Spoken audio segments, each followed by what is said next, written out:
They are saying that our present government is promoting some professions where people have been doing the same work for generations. So can we say this is one of the policies of the present government? I don't think this is any documented policy. Look, if you ask me, I would say it is a very simple thing. There are two factors. If the parents are doing something with the child like, number one, it has nothing to do with social inequality. I would say it is good and beneficial for the child to go into the same field because it gives a lot of ease to that person. Now, give me an example about the caste system. There is no caste system as deep as it is in the film industry. Almost every actor is coming from an acting family. Almost not always. Well, about some people, it was thought that they have come for the first time. When you read their stories, you realize that they have not come for the first time. One of their uncles was in the film industry. He wasn't a director, he was something else, so at least they had direct contact with the directors and producers. So, I can say that around 95% of actors and actresses even today are linked to some families of filmmakers and doing something in the film industry, like Ajay Devgan's parents were not in films, and his father was a film director. So, what's the big deal? There is a link, isn't it? Kajol also has one. Whoever I think of who is from the first generation, almost all of them turned out to be from some other link. Except, very few people who have started appearing in web series etc. in the last few days. There are some people appearing for the first time. What is the condition of the caste system in politics? Almost 70 to 80% of the leaders, successful leaders, belong to political families. Number 3, what is the condition among lawyers? I bet you more than 80% of successful lawyers come from law background families, advocate families. And what about judiciary?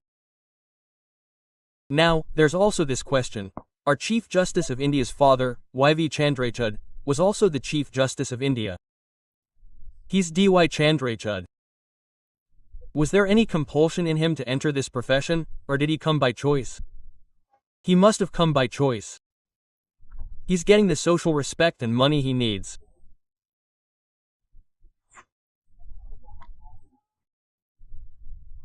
So, if one of the options is the same career as my father and mother did, and I'm well trained in my family's circumstances, but from that point on, there's no inequality placed with that, and I'm not forced to do that.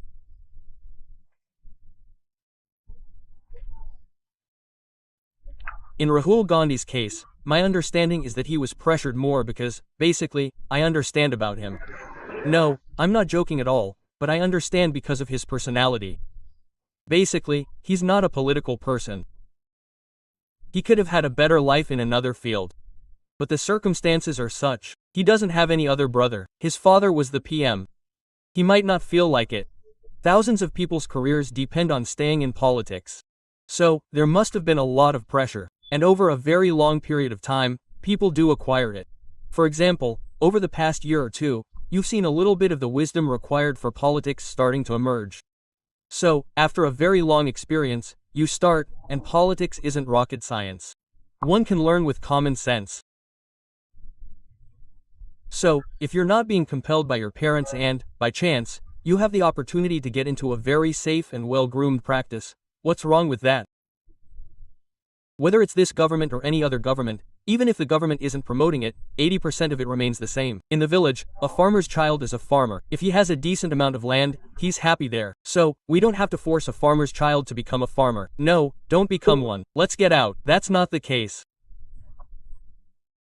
I see in cities like Delhi, people of our generation or slightly older, who used to work in property, bought land, built a colony, and all the builders I see today are third-generation builders. Their parents were doing the same. Their grandparents were doing the same. So, this isn't some strange thing that we can dismiss outright. The only problem is with discrimination and inequality. If that doesn't exist, what's the problem? Look at the civil service, all the IAS and IPS officers, their children, because UPSC comes in the way. UPSC doesn't come in politics, it doesn't come in lawyers, it doesn't come in actresses, it doesn't come in judges either. The collegium works among themselves, there's no problem. But as soon as we talk about civil services, UPSC comes in the way. Now, since I'm working in Carol Bagh, we used to work exclusively in Hindi, so there wasn't that much pressure. Now, I know many senior civil servants at the highest level of their careers, with whom I often talk. If one of their children is preparing, they ask me if I can help them and how they can improve. Please look at their answers and tell me. I have seen many civil servants. I can't tell you the percentage, but if I have to make a guess, I would say not less than 70% of civil servants are IPS officers, specifically. They want their children to enter the civil services. But this isn't a caste system, because they want to enter by choice. And they have to pass an exam. If they have choice and experience, how can I understand the police as well as an IPS officer's child would? And if he passes the exam and becomes an IPS officer, most likely he will become a better police officer. We all can understand this. So when we say that one should not go into parent-based professions, we are only saying that as a system we should not compel and we should not ask people to choose the profession of their parents. But if someone by choice wants to get into that profession, but wrong with that, that's perfectly fine. Okay, let's go. Temple entry.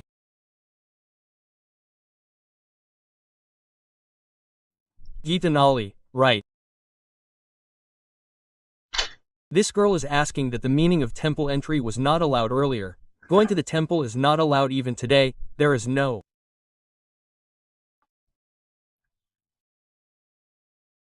place for it. Then she is saying that I should go somewhere else. Then what should I tell you?